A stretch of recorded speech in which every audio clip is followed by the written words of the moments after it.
मुंडेंचा पीए अनंत गर्जे याला पत्नी गौरी गर्जेच्या आत्महत्येप्रकरणी अटक करण्यात आली। वरळीमधील राहत्या घरी गौरी गर्जे यांनी गळफास घेऊन आत्महत्या केली होती। गौरीची आत्महत्या नाही, हत्या असल्याचा आरोप कुटुंबियांकडून करण्यात येतोय। दरम्यान गर्जे यांच्या अहिल्यानगरच्या मूळ घराजवळ गौरीवरती अंत्यसंस्कार करण्यात आले।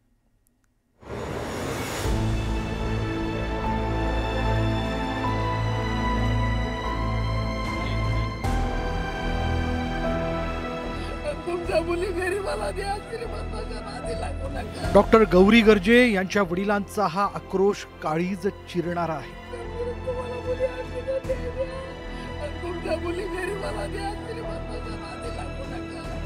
मुलीच्या सुखासाठी चांगलं स्थळ पाहिलं, मुंबईला राहणारा, चांगला कमवणारा, चांगल्या घरातल्या मुलाशी विवाह लावून दिला, पण लग्नाच्या अवघ्या 9 महिन्यातच त्यांना मुलीच्या पार्थिवाला अग्नी देण्याची वेळ आली आहे।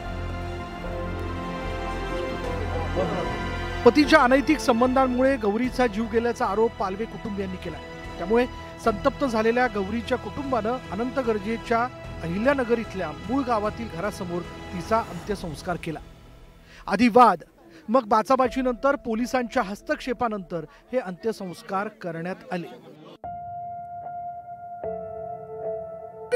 तुम्हाला मुली आणली तर न्याय द्या, तुमच्या मुली घरी मला द्या, श्रीमंताच्या नादी लागू नका, बापकेवर जाऊ नका।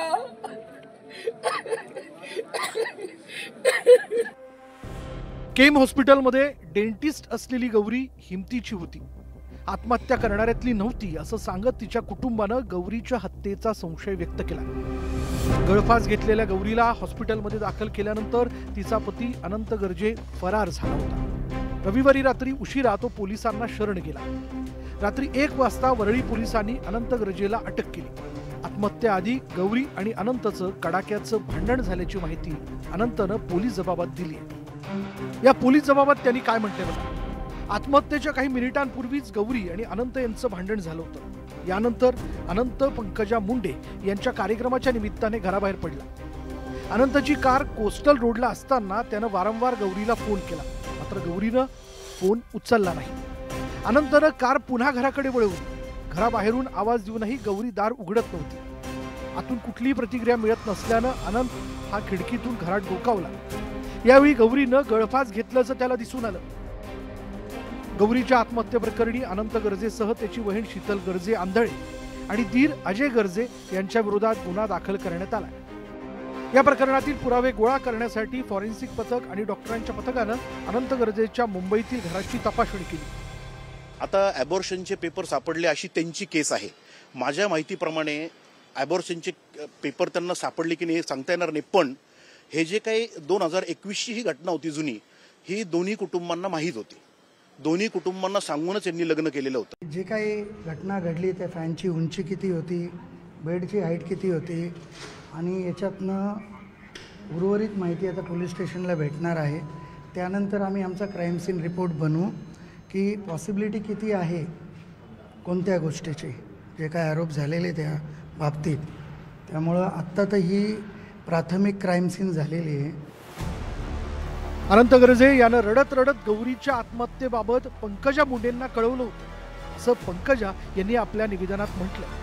यावर आता सामाजिक कार्यकर्त्या अंजली दमानिया यांनी सवाल उपस्थित केले। पंकजा मुंडे यांचं कालचं स्टेटमेंट वाचून धक्का बसला। संध्याकाळी 6:30 वाजता पीए अनंतचा फोन दुसऱ्या पीएच्या फोनवर आला। तो खूप रडत होता। पत्नीने आत्महत्या केल्याचं अत्यंत आक्रोशाने त्यांनी तुम्हाला सांगितलं, तर तुम्ही पुढे काय केलं? तुम्ही घटनास्थळी का गेला नाहीत? तुम्हाला जमत नव्हतं तर तुमच्या कार्यालयाकडून कोणी उपस्थित का नव्हतं? तुमच्या कार्यालयाने हे पोलिसांना कळवलं का? पुत्रसमान पीएच्या तात्काळ मदतीला का गेला नाही? तुमचा पुत्रसमान पीए नायर हॉस्पिटलमधून गायब का झाला? जर ही आत्महत्या होती तर सासरच्या लोकांपैकी एकही व्यक्ती का हजर नव्हती? सेटलमेंट करा म्हणून सांगायला पोलीस स्टेशनवर कोण गेलं होतं? याच्या चौकशीची मागणी तुम्ही करणार का? सीसीटीव्ही फुटेजची मागणी करणार का? खरं तर तुम्ही त्या मुलीच्या वडिलांना, आई वडिलांना ते बीडहून आले, कुठे जायचं मुंबईत त्यांना माहीत नव्हतं। खरं तर ह्या सगळ्या मदतीचा हात तुम्ही द्यायला हवा होता, पण तुम्ही म्हणताय की तो ओक्साबोक्षी रडत होता, पण काहीच करायचं नाही त्याच्यावर। तुम्ही मंत्री आहात, तुमच्या हातात सगळी यंत्रणा आहे, 2 फोन केले असते, एक जर पोलीस स्टेशनला पटापट त्यांची कंप्लेंट रजिस्टर झाली असती, डीनना फोन केले असते. माननीय पंकजाताई मुंडेजींनी कालच पोलिसांना घटना झाल्याबरोबर पोलिसांना कळवलं की माझा जरी पी असेल तरी तातडीनं जे नियमात आहे, जे गुन्हा आहे, तो गुन्हा जो काही घडला असेल त्याची कायदेशीर दखल घ्या, कुणाला यातून सोडता येणार नाही. आणि त्यांनी यासंबंधी पोलिसांना स्पष्ट निर्देश दिले आहे. या संपूर्ण घटनेचा तपास, त्याच्यासाठीचा पाठपुरावा हा राज्य महिला आयोगाच्या वतीनं केला जाईल. यामध्ये आम्ही सर्वजण डॉक्टर गौरी यांच्या कुटुंबासोबत आहोत आणि हा तपास पूर्ण होईपर्यंत याचा पाठपुरावा केला जाईल.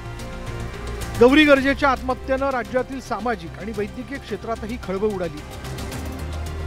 गौरीच्या पतीला 4 दिवसांची पोलीस कोठडी सुनावण्यात आली. पोलीस तपासात आणखीन काही बाबी उघड होण्याची शक्यता नाकारता येत नाही. Bureau report, news 18 Lokmat.